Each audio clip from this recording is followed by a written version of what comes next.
Hi guys, thanks for tuning in. Before we get started, I just want to say thank you to my mom, Kelly Skinner, for not only shouting me out on Twitter, but buying me some coffees. I really appreciate it, Mom. Thank you so much. And if anyone else wants a shout out, then just share my playlist, just read aloud with the hashtag Pride and Just Read Aloud on Twitter, and then I'll give you a shout out in the next video. And so thank you. I really appreciate it. All right, so last we let off,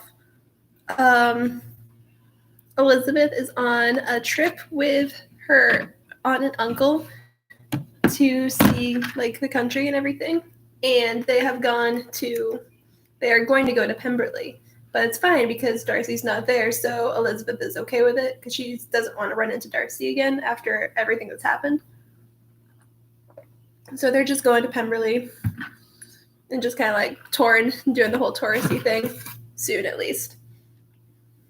So that's more or less where we left off. Oh, and Lydia is going to hang out. She is going with a friend of hers, Mrs. Forster, to hang out with soldiers. And Mr. Bennet was fine with this because it just kept her out of his hair and everything. He just didn't want to deal with her, so he was fine sending her off. And Elizabeth is worried because she knows Lydia was one of the reasons why Mr. Darcy broke up Mr. Bingley and Jane. And so she's really worried about what Lydia's going to do to ruin the family even more. So you're right, Mike. Mr. Darcy is definitely not there. That's what they said, isn't it? So it must be true. So thank you guys for tuning in. We are now on chapter 43. If anyone wants to read along with me, but you don't have a physical copy of the book, then I have left the link to the Project Gutenberg where you can read along with me for free online. And I would really love it if you did, if you wanted to at least. It's up to you, of course. All right, and now we're on to chapter 43. Elizabeth, as they drove along, watched for the first appearance of Pemberley Woods with some perturbation. And when at length they turned in at the lodge, her spirits were in a high flutter. The park was very large and contained great variety of ground. They entered it in one of its lowest points, and drove for some time through a beautiful wood stretching over a wide extent.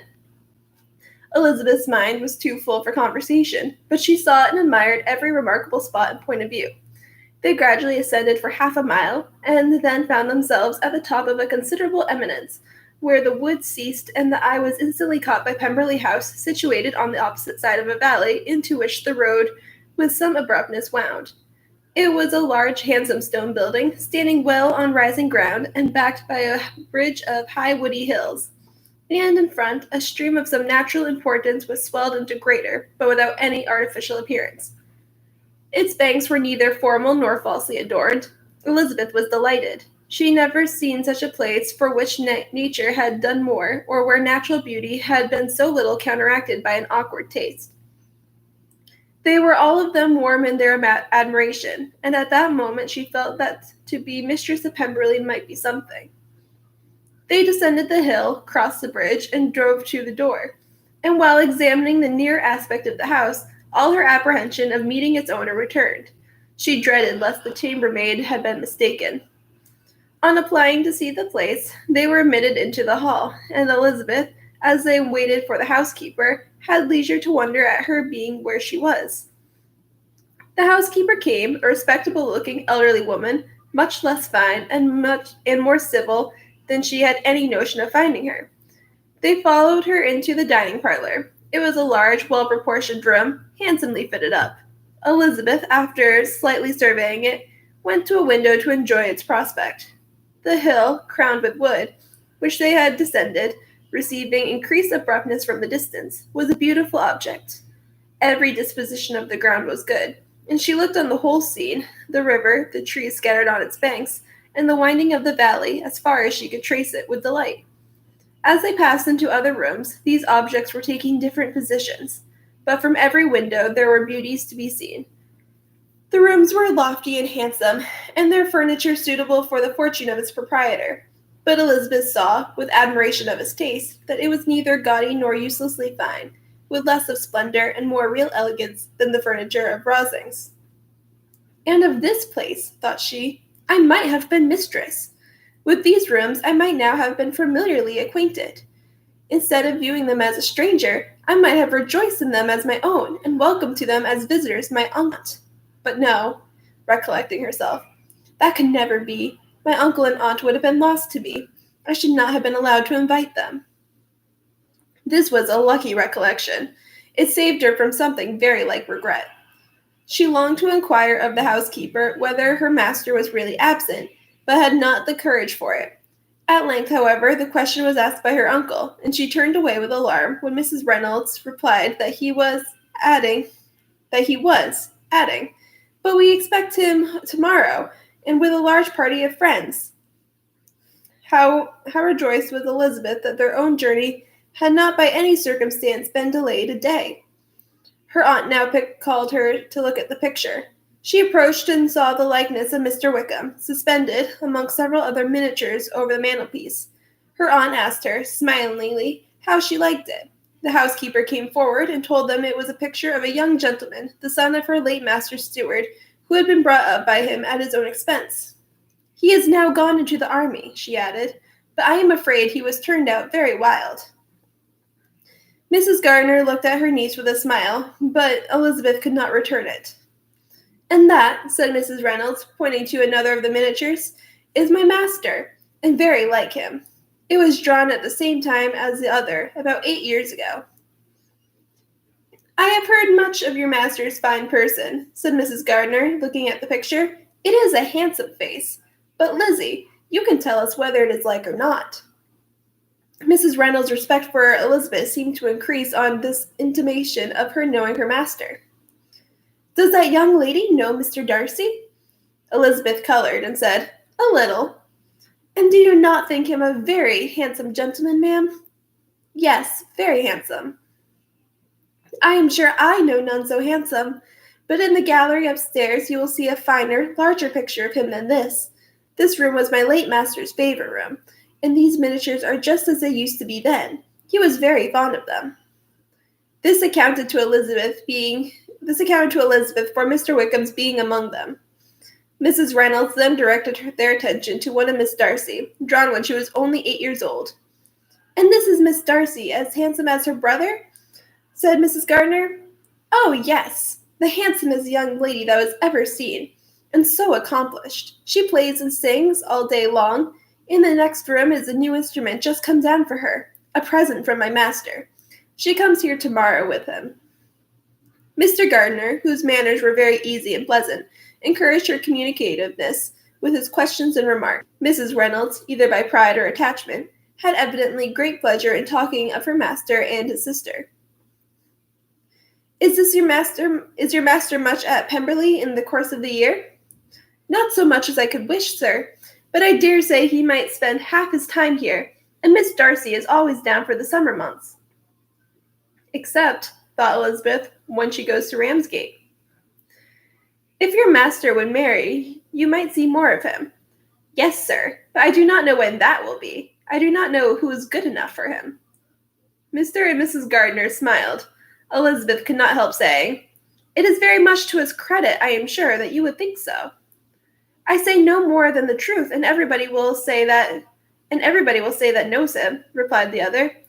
Elizabeth thought this was going pretty far, and she listened with increasing astonishment as the housekeeper added, I have never known a cross word from him in my life, and I have known him ever since he was 4 years old. This was praise, of all others, the most extraordinary, most opposite to her ideas. That he was not a good-tempered man had been her firmest opinion. Her keen attention was awakened. She longed to hear more, and was grateful to her uncle for saying, There are very few people of whom so much can be said. You are lucky in having such a master. Yes, sir, I know I am. If I were to go through the world, I could not meet with a better. But I have always observed that they who are good-natured when children are good-natured when they grow up, and he was always the sweetest-tempered, most generous-hearted boy in the world. Elizabeth almost stared at her. How can this be Mr. Darcy, thought she. His father was an excellent man, said Mrs. Gardiner. Yes, indeed. That he was indeed. Yes, ma'am, that he was indeed. And his son will be just like him, just as affable to the poor. Elizabeth listened, wondered, doubted, and was impatient for more. Mrs. Reynolds could interest her on no other point. She related the subject of the pictures, the dimensions of the rooms, and the price of the furniture in vain. Mr. Gardiner, highly amused with the kind of family prejudice to which he attributed her excessive commendation of her master, soon began to the subject, and she dwelt with energy on his many merits as they proceeded together up the great staircase. "He is the best landlord and the best master," said she, "that ever lived. Not like the wild young men nowadays, who think of nothing but themselves. There is not one of his tenants or servants but will give him a good name. Some people call him proud, but I am sure I never saw anything of it. To my fancy, it is only because he does not rattle away like other young men." "In what an amiable light does this place him," thought Elizabeth. "This fine account of him," whispered her walked, "is not quite consistent with his behavior to our poor friend. Perhaps we might be deceived.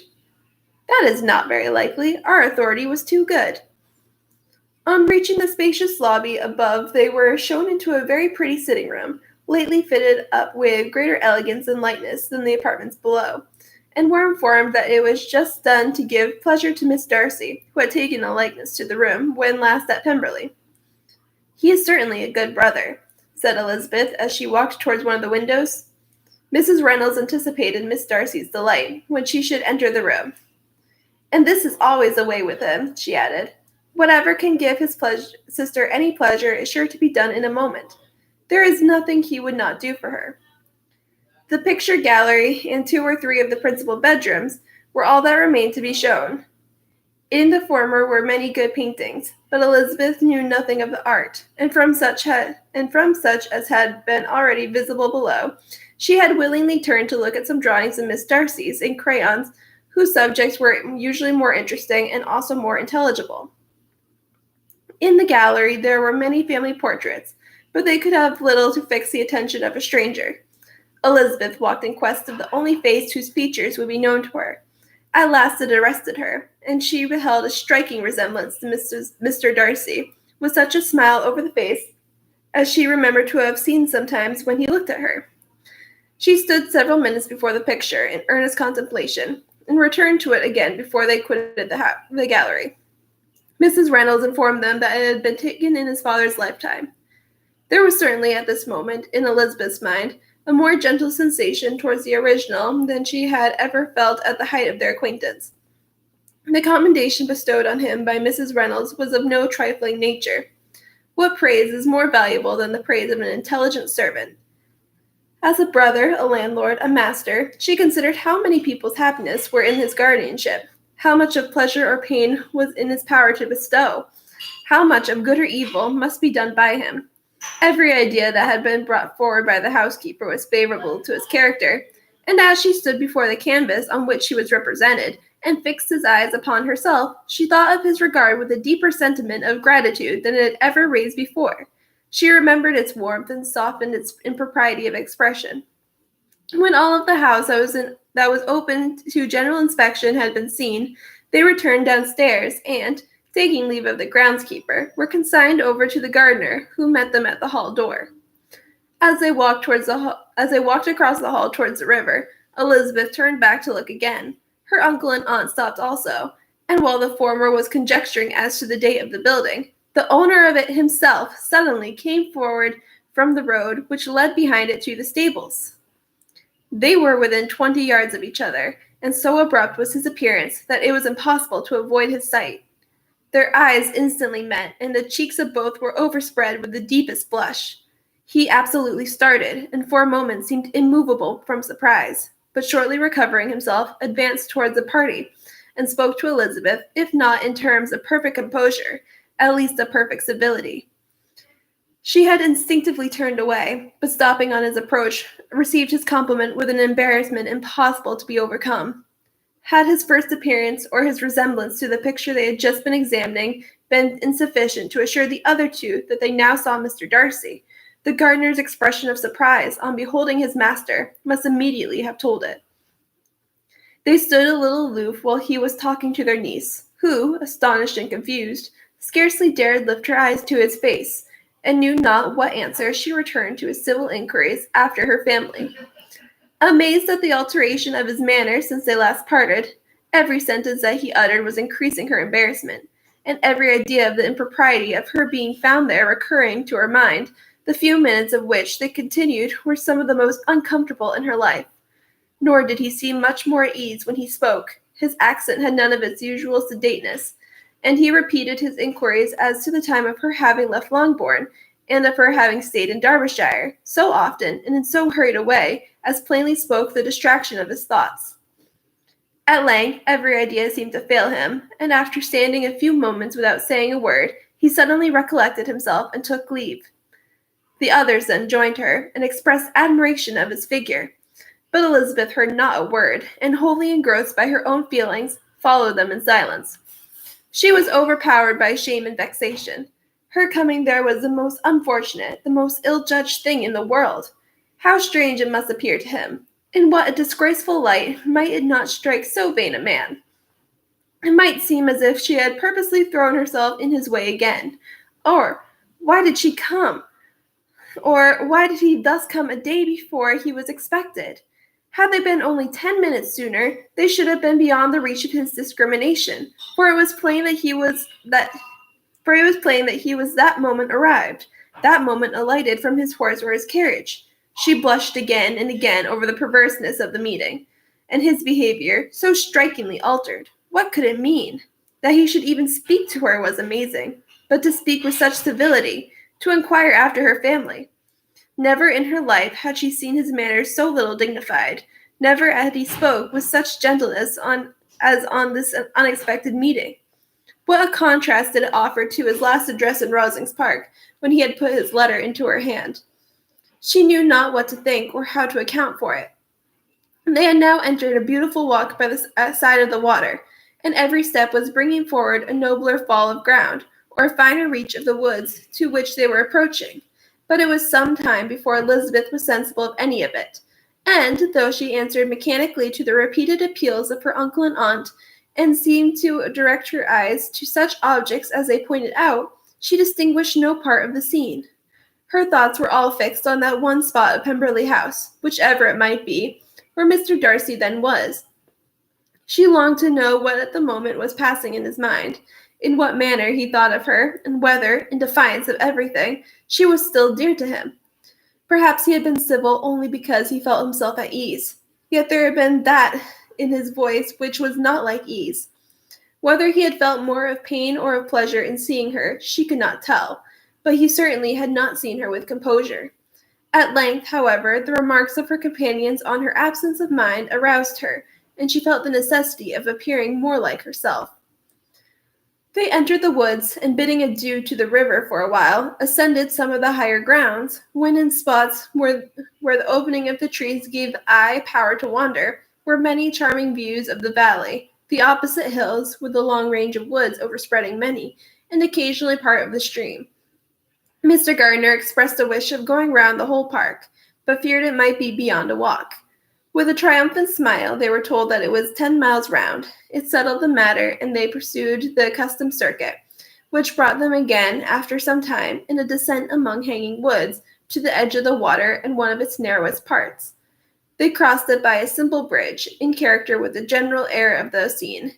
It was a spot less adorned than any they had yet visited, and the valley, here contracted into a glen, allowed room only for the stream and a narrow walk amidst the rough coppice wood which bordered it.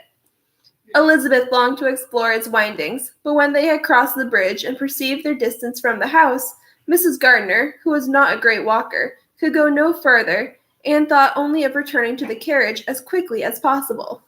Her niece was, therefore, obliged to submit, and they took their way towards a house on the opposite side of the river in the nearest direction.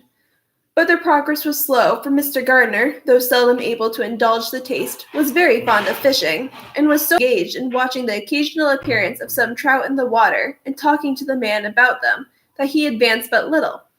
Whilst wandering on in this slow manner, they were again surprised, and Elizabeth's astonishment was quite equal to what it had been at first, by the sight of Mr. Darcy approaching them, and at no great distance. The walk here being less sheltered than on the other side, allowed them to see him before they met. Elizabeth, however astonished, was at least more prepared for an interview than before, and resolved to appear and to speak with calmness if he really intended to meet them. For a few moments, indeed, she felt that he would probably strike into some other path. And the idea lasted while a turning in the walk concealed him from their view. The turning past, he was immediately before them. With a glance, she saw that he had lost none of his recent civility, and to imitate his politeness. She began, as they met, to admire the beauty of the place, but she had not gotten beyond the words delightful and charming, when some unlucky recollections obtruded, and she fancied that praise of Pemberley from her might be mischievously construed.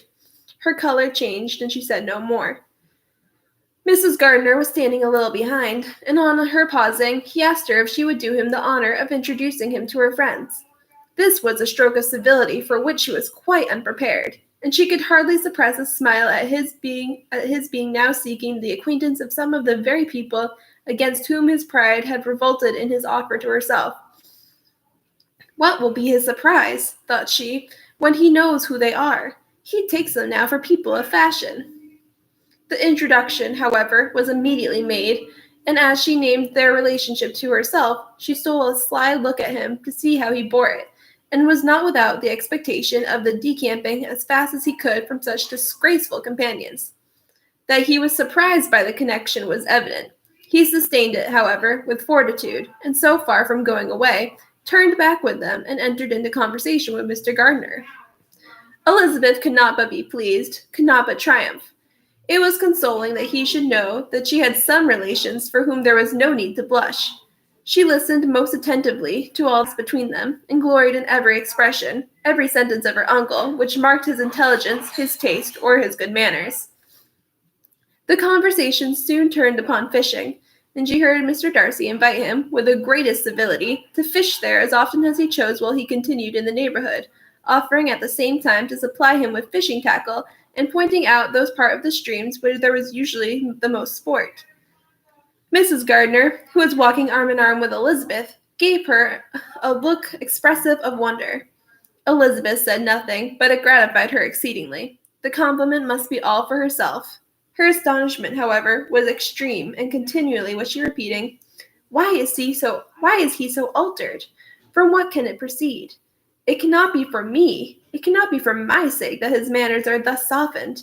His reproofs at Hunsford could not work such a change as this. It is impossible that he could still love me. After walking some time this way, the two ladies in front and the two gentlemen behind, on resuming their places after descending to the brink of the river for the better inspection of some curious water plant, there chanced to be a little alteration. It originated in Mrs. Gardiner, who, fatigued by the exercise of the morning, found Elizabeth's arms inadequate to her support, and consequently preferred her husband's. Mr. Darcy took her place by her niece, and they walked on together. After a short silence, the lady first spoke. She wished him to know that she had been assured of his absence before she came to the place, and accordingly began by observing that his arrival had been very unexpected. Housekeeper, she added, informed us that you should certainly not be here till tomorrow, and indeed, before we left Bakewell, we understood that you were not immediately expected in the country. He acknowledged the truth of it all, and said that business with the steward had occasioned his coming forward a few hours before the rest of the party with whom he had been traveling. They will join me early tomorrow, he continued, and among them are some who will claim an acquaintance with you, Mr. Bingley and his sisters. Elizabeth answered only by a slight bow. Her thoughts were instantly driven back to the time when Mr. Bingley's name had been the last mentioned between them, and, if she might judge by his complexion, his mind was not very differently engaged. There is also one other person in the party, he continued after a pause, whom more particularly wishes to be known to you. Will you allow me, or do I ask too much, to introduce my sister to your acquaintance during your stay at Lambton? The surprise of such an application was great indeed. It was too great for her to know in what manner she acceded to it. She immediately felt that whatever desire Miss Darcy might have of being acquainted with her must be the work of her brother. And, without looking farther, it was satisfactory. It was gratifying to know that his resentment had not made him think really ill of her. They now walked on in silence, each of them deep in thought. Elizabeth was not comfortable. That was impossible. But she was flattered and pleased. His wish of introducing his sister to her was a compliment of the highest kind.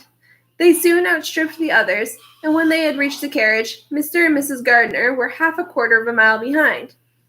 He then asked her to walk into the house, but she declared herself not tired, and they stood together on the lawn. At such a time, much might have been said, and silence was very awkward. She wanted to talk, but there seemed to be an embargo on every subject. At last she recollected that she had been traveling, and they talked of Matlock and Dovedale with great perseverance. Yet time and her aunt moved slowly, and her patience and her ideas were nearly worn out before the tete-a-tete was over. On Mr. and Mrs. Gardiner's coming up, they were all pressed to go into the house and take some refreshment, but this was declined, and they parted on each side with utmost politeness. Mr. Darcy handed the ladies into the carriage, and when it drove off, Elizabeth saw him walking slowly towards the house.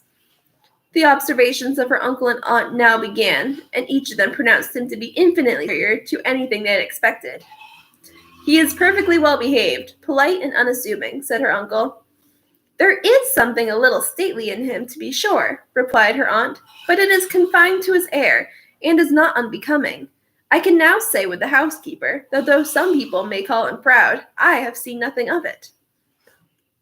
I was never more surprised than by his behavior to us. It was more than civil, it was really attentive, and there was no necessity for such attention. His acquaintance with Elizabeth was very trifling." "To be sure, Lizzie," said her aunt, "he is not so handsome as Wickham, or rather, he has not Wickham's countenance, he has not Wickham's countenance, for his features are perfectly good. But how came you to tell me that he was so disagreeable?" Elizabeth excused herself as well as she could, said that she had liked him better when they had met in Kent than before, and that she had never seen him so pleasant as this morning. "But perhaps he may be a little whimsical in his civilities," replied her uncle. "Your great men often are, and therefore I shall not take him at his word, that he may change his mind another day and warn me off his grounds." Elizabeth felt that they had entirely misunderstood his character, but said nothing. "From what we have seen of him," continued Mrs. Gardiner, "I really should not have thought that he could behave in so cruel a way by anybody as he was done by poor Mr. Wickham. An ill-natured look. On the contrary, there is something pleasing about his mouth when he speaks, and there is something of dignity in his countenance that would not give one an unfavorable idea of his heart. But to be sure, the good lady who showed us his house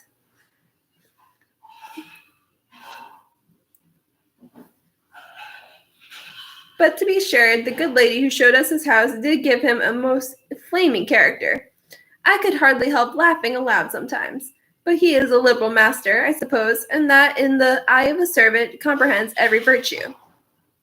Elizabeth here felt herself called on to say something in vindication of his behavior to Wickham, and therefore gave them to understand, in as guarded a manner as she could, that by what she had heard from his relations in Kent, his actions were very capable of a very different construction, and that his character was by no means so faulty, nor Wickham's so amiable, as they had been considered in Hertfordshire. In confirmation of this, she related the particulars of all the pecuniary transactions in which they had been connected, without actually naming her authority, but stating it to be such as might be relied on. Mrs. Gardiner was surprised and concerned, but as they were now approaching the scene of her former pleasures, every idea gave way to the charm of recollection, and she was too much engaged in pointing out to her husband all the interesting spots in its environs to think of anything else. Fatigued as she had been by the morning's walk, they had no sooner dined than she set off again in quest of her former acquaintance, and the evening was spent in the satisfactions of an intercourse renewed after many years' discontinuance. The occurrences of the day were too full of interest to leave Elizabeth much attention for any of these new friends, and she could do nothing but think, and think with wonder, of Mr. Darcy's civility, and above all of his wishing her to be acquainted with his sister. And that's the end of chapter 43. That was a long chapter. But Darcy is back. I think she is definitely rethinking her decision a little bit, or at least wondering what if. especially after he surprised her by being so kind to her aunt and uncle, for sure. And you're right, Taryn. He is a lot kinder and less awkward because he's more comfortable in his own space, for sure. And it also helps that he knows her better now, too, so he's more comfortable. Because he's just, like, really socially awkward in general. Like, when he doesn't know people, so. The fact that he knows her helps a lot, and that he's in his own space helps a lot. But it was so sweet that he walked with them and everything. And it's really nice for Elizabeth that she actually has good relatives who aren't embarrassing. So that's pretty nice, too. It's probably a huge change of pace since Mr. Darcy has only really known, like, her immediate family and everything. So, but yeah. Thank you guys for tuning in, and now we're going to go on to chapter 44. Elizabeth had settled it that Mr. Darcy would bring his sister to visit her the very day after her reaching Pemberley, and was consequently resolved not to be out of sight of the inn the whole of that morning. But her conclusion was false, for on the very morning after their arrival at Lambton, these visitors came. They had been walking about the place with some of their new friends, and were just returning to the inn to dress themselves for dining with the same family, when the sound of a carriage drew them to a window, and they saw a gentleman and a lady in a curricle driving up the street. Elizabeth, immediately recognizing the livery, guessed that what it meant, and imparted no small degree of her surprise to her relations by acquainting them with the honor of which she expected. Her uncle and aunt were all amazement, and the embarrassment of her manner as she spoke, joined to the circumstance itself, and many of the circumstances of the preceding day, opened to them a new idea on the business. Nothing had ever suggested it before, but they felt that there was no other way of accounting for such attentions from such a quarter than by supposing a partiality for their niece. While these newly born notions were passing in their heads, the perturbation of Elizabeth's feelings was at every moment increasing.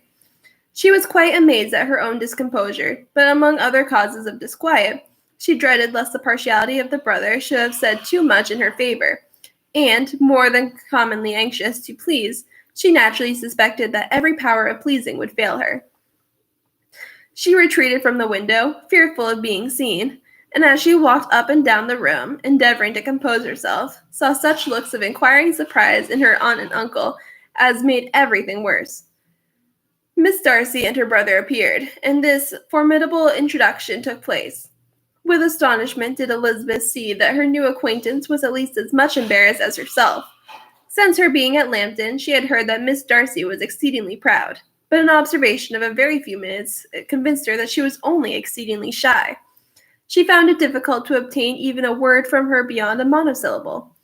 Miss Darcy was tall and on a larger scale than Elizabeth, and though little more than 16, her figure was formed and her appearance womanly and graceful.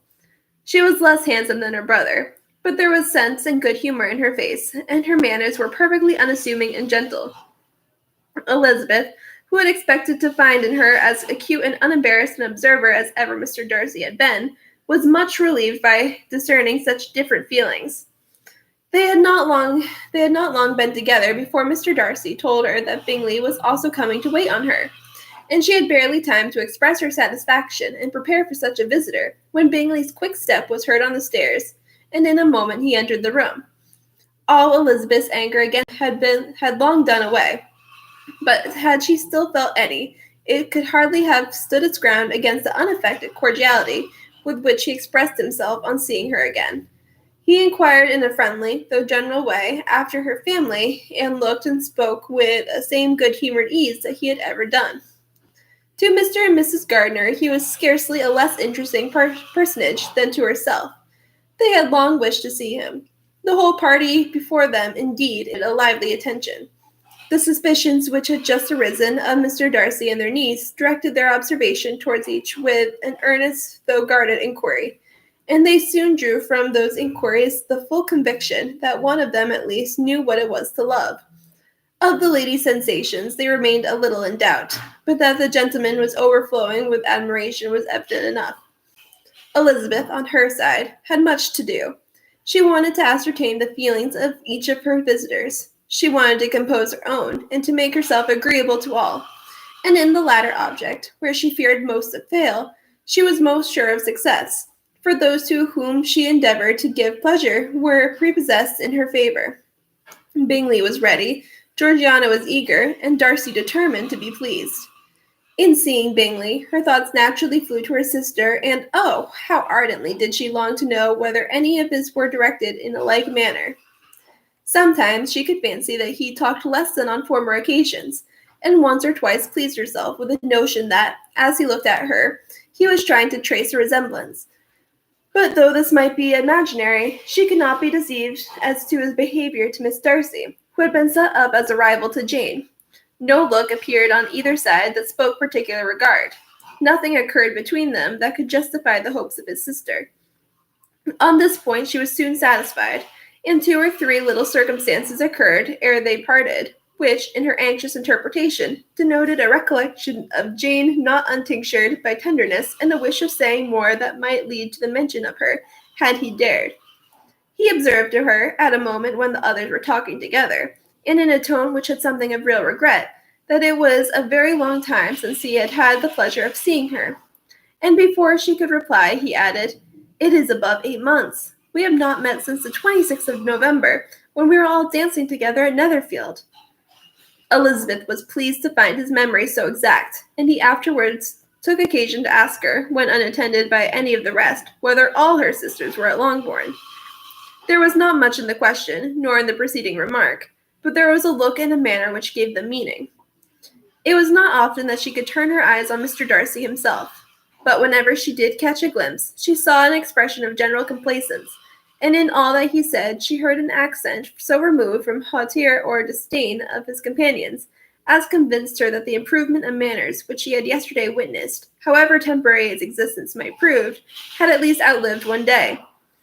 When she saw him thus seeking the acquaintance and courting the good opinion of people with whom any intercourse a few months ago would have been a disgrace, when she saw him thus civil, not only to herself, but to the very relations whom he had openly disdained, and recollected their last lively scene in Hunsford Parsonage, the difference, the change was so great, and struck so forcibly on her mind, that she could hardly restrain her astonishment from being visible.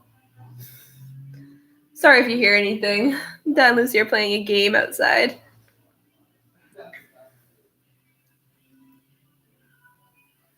Never, even in the company of his dear friends at Netherfield, or his dignified relations at Rosings, had she seen him so desirous to please, so free from consequence or unbending reserve, as now when no importance could result from the success of his endeavors, and when even the acquaintance of those to whom his attentions were addressed, would draw down the ridicule and censure of the ladies both of Netherfield and Rosings. Their visitor stayed with them above half an hour, and when they rose to depart, Mr. Darcy called on his sister to join him in expressing their wish of seeing Mr. and Mrs. Gardiner and Miss Bennet to dinner at Pemberley, before they left the country. Miss Darcy, though with a diffidence which marked her little in the habit of giving invitations, readily obeyed. Mrs. Gardiner looked at her niece, desirous of knowing how she, whom the invitation most concerned, felt disposed as to its acceptance. But Elizabeth had turned away her head. Presuming, however, that this studied avoidance spoke rather of momentary embarrassment than any dislike of the proposal, and seeing in her husband, who was fond of society, a perfect willingness to accept it, she ventured to engage for her attendance, and the day after the next was fixed on. Bingley expressed great pleasure in the certainty of seeing Elizabeth again, having still a great deal to say to her, and many inquiries to make after all their Hertfordshire friends. Elizabeth, construing all this to a wish of hearing her speak of her sister, was pleased, and on this account, as well as some others, found herself, when their visitors left them, capable of considering the last half hour with some satisfaction, though while it was passing, the enjoyment of it had been little. Eager to be alone, and fearful of inquiries or hints from her uncle and aunt, she stayed with them only long enough to hear their favorable opinion of Bingley, and then away to dress. But she had no reason to fear Mr. and Mrs. Gardiner's curiosity. It was not their wish to force her communication. It was evident that she was much better acquainted with Mr. Darcy than they had before any idea of. It was evidence that he was very much in love with her. They saw much to interest, but nothing to justify inquiry. Of Mr. Darcy, it was now a matter of anxiety to think well, and as far as their acquaintance reached, there was no fault to find. They could not be untouched by his politeness, and they had drawn his character from their own feelings and his servant's report, without any reference to any other account. The circle in Hertfordshire to which he was known would not have recognized it for Mr. Darcy. There was now an interest, however, in believing the housekeeper, and they soon became sensible that the authority of a servant who had known since he was 4 years old, and whose own manners indicated respectability, was not to be hastily rejected. Neither had any occurred in the intelligence of their Lambton friends that could materially lessen its weight. They had nothing to accuse him of but pride, and pride he probably had, and if not, it would certainly be imputed by the inhabitants of a small market town where the family did not visit. It was acknowledged, however, that he was a liberal man and did much good among the poor. With respect to Wickham, the travellers soon found that he was not held there in much estimation, for though the chief of his concerns were the son of his patron, were imperfectly understood, it was yet a well-known fact that on his quitting Derbyshire, he had left many debts behind him, which Mr. Darcy soon afterwards discharged. As for Elizabeth, her thoughts were at Pemberley this evening more than the last, and the evening, though as it passed it seemed long, was not long enough to determine her feelings towards one in that mansion, and she lay awake 2 whole hours endeavoring to make them out. She certainly did not hate him. No, hatred had vanished long ago, and she had almost as long been ashamed of ever feeling a dislike against him that could be so called. The respect created by the conviction of his valuable qualities, though at first unwillingly admitted, had for some time ceased to be repugnant to her feeling, and it was now heightened into somewhat of a friendlier nature by the testimony so highly in his favor and bringing forward his disposition in so amiable a light, which yesterday had produced. But above all, above respect and esteem, there was that motive within her of goodwill which could not be overlooked. It was gratitude. Gratitude, not merely for having once loved her, but for loving her still well enough to forgive all the petulance and acrimony of her manner in rejecting him, and all the unjust accusations accompanying her rejection. He who, she had been persuaded, would avoid her as his greatest enemy, seemed, on this accidental meeting, most eager to preserve the acquaintance, and without any indelicate display of regard or any peculiarity of manner, where their 2 selves only were concerned, was soliciting the good opinion of her friends, and bent on making her known to his sister.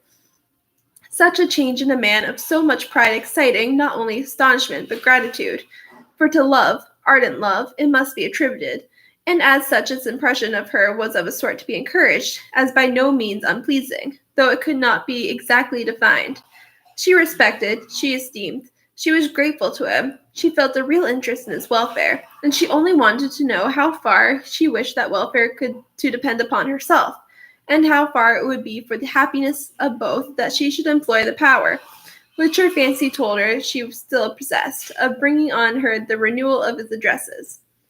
It had been settled in the evening between the aunt and the niece that such a striking civility as Miss Darcy's in coming to see them on the very day of her arrival at Pemberley, for she had reached it only to a late breakfast, ought to be imitated, though it could not be equaled, by some exertion of politeness on their side, and consequently that it would be highly expedient to wait on her at Pemberley the following morning.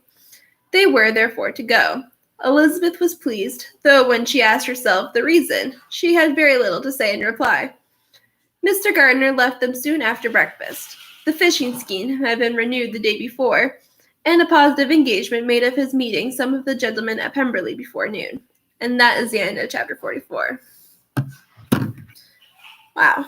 So, Mr. Darcy is still clearly in love with her, and it looks like Elizabeth is trying to figure out her feelings. Because she is feeling inflicted. And we've seen Mr. Bingley again, and Mr. Bingley is definitely still in love with Jane. Like, it's adorable. I love Mr. Bingley. He's just a sweetheart. Alright, thank you guys for tuning in, and we got one more chapter. We are now on to chapter 45, and thank you guys. Convinced as Elizabeth now was that Miss Bingley's dislike of her had originated in jealousy, She could not help feeling how unwelcome her appearance at Pemberley must be to her, and was curious to know with how much civility on that lady's side the acquaintance would now be renewed. On reaching the house, they were shown through the hall into the saloon, whose northern aspect rendered it delightful for summer. Its windows opened to the ground, emitting a most refreshing view of the high woody hills behind the house, and of the beautiful oaks and Spanish chestnuts which were scattered over the intermediate lawn.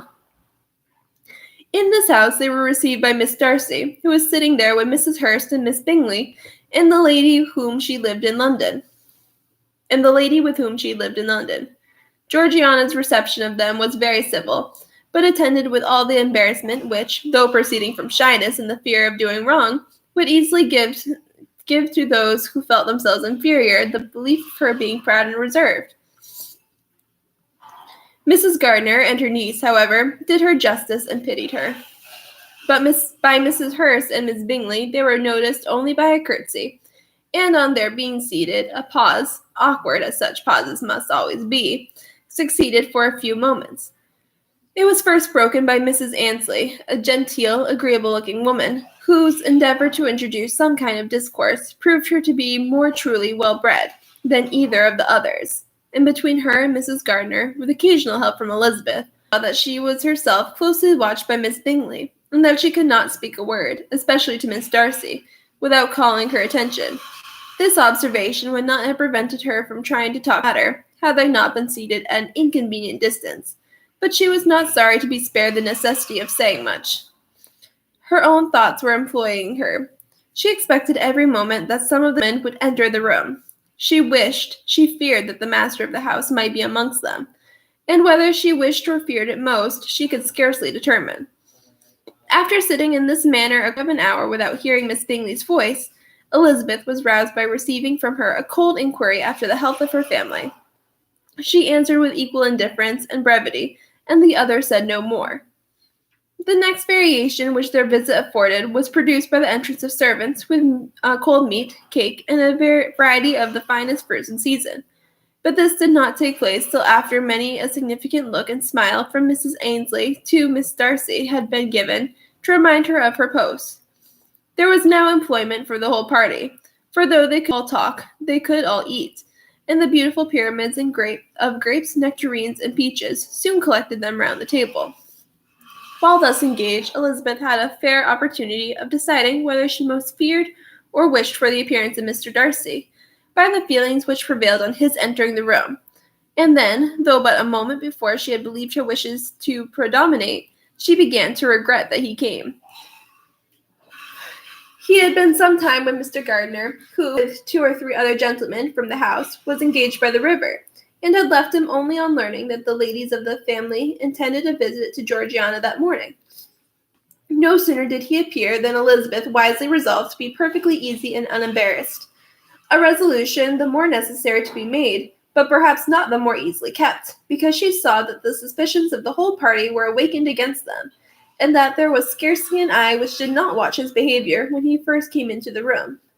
In no countenance was attentive curiosity so strongly marked as in Miss Bingley's, in spite of the smiles which overspread her face whenever she spoke to one of its objects, for jealousy had not yet made her desperate, and her attentions to Mr. Darcy were by no means over.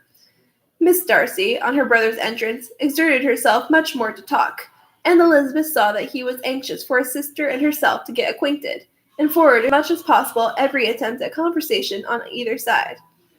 Miss Bingley saw all this likewise, and, in an imprudence of anger, took the first opportunity of saying, with sneering civility, "Pray, Miss Eliza, are not the Shire militia removed from Meryton? That must be a great loss to your family." In Darcy's presence, she dared not mention Wickham's name, but Elizabeth instantly comprehended that he was uppermost in her thoughts, and the various recollections connected with him gave her a moment's distress. By exerting herself vigorously to repel the ill-natured attack, she presently answered the question in a detached tone.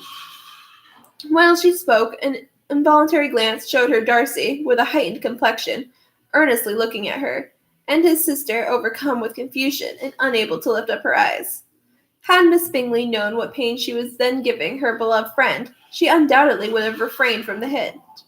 But she had merely intended to discompose Elizabeth by bringing forward the idea of a man to whom she believed her partial, to make her betray a sensibility which might injure her in Darcy's opinion, and perhaps to remind the latter of all the follies and absurdities by which some part of her family were connected with the court.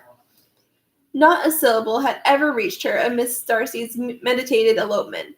To no creature had it been revealed, where secrecy was possible, except to Elizabeth. And from all Bingley's connections, her brother was particularly anxious to conceal it from the very wish which Elizabeth had long ago attributed to him, of their becoming hereafter her own. He had certainly formed such a plan, and without meaning that it should affect his endeavor to separate him from Miss Bennet, it is probable that it might add something to his lively concern for the welfare of his friend. Elizabeth's collected behavior, however, soon quieted his emotion, and as Miss Bingley, vexed and disappointed, dared not approach nearer to Wickham, Georgiana also recovered in time, though not enough to be able to speak any more.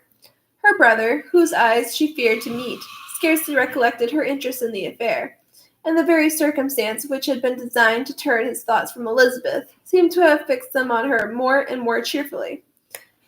Their visit did not continue long after the question, and after an answer above mentioned, and while Mr. Darcy was attending them to their carriage, Miss Bingley was venting her feelings and criticisms on Elizabeth's person, behavior, and dress. But Georgiana would not join her. Her brother's recommendation was enough to ensure her favor. His judgment could not err. And he had spoken in such terms of Elizabeth as to leave Georgiana without the power of finding her otherwise than lovely and amiable. When Darcy returned to the saloon, Miss Bingley could not help repeating to him some part of what she had been saying to his sister. "How very ill Miss Eliza Bennet looks this morning, Mr. Darcy," she cried. "I never in my life saw anyone so much altered as she since the winter. She is grown so brown and coarse. Louisa and I were agreeing that we should not have known her again."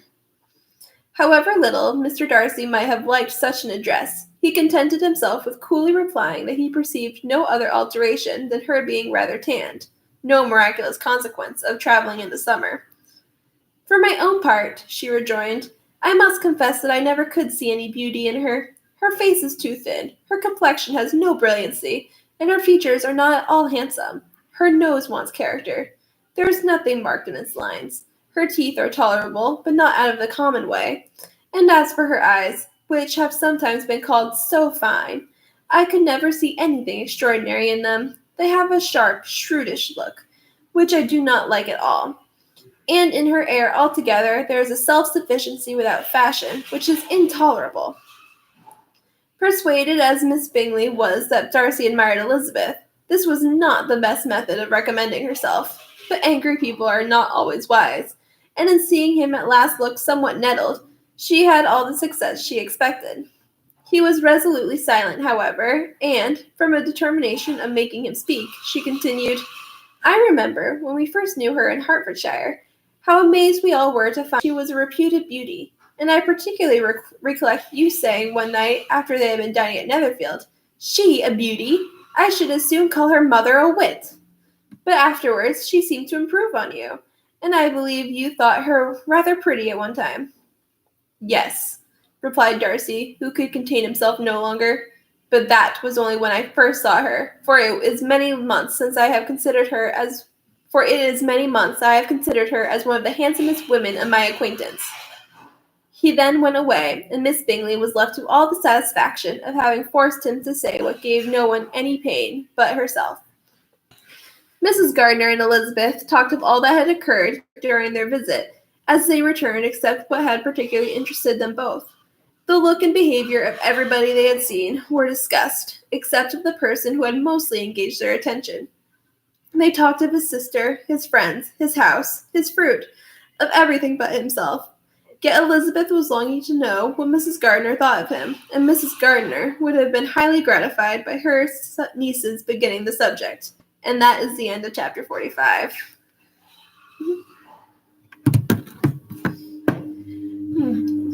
Yeah, Miss Bingley is such a troublemaker. You're right, Mom. She is so annoying. And, she does need to chill. You're right, Mike. she's just not going to get Darcy at this point. It's so obvious to everyone, and probably to her as well. Like, the fact that she mentioned the soldiers and Elizabeth's looks kind of cinches it, even if there was any doubt at all. And I really do feel bad for Miss Darcy, because that wasn't even Caroline's intent. Like, Caroline doesn't know, but it still kind of sucked that was an unintended consequence of what happened, for sure. However, it was really sweet of Mr. Darcy to say that Elizabeth was one of the handsomest women he had never known. That was pretty cute. So I do like Mr. Darcy. Well, I've always liked Mr. Darcy, but he is like so much nicer now, which is really nice. But thank you guys so much for joining in. I really appreciate it. I hope you guys enjoyed this. I definitely did. And good luck. I hope you guys stay safe and have a good day. Thank you guys.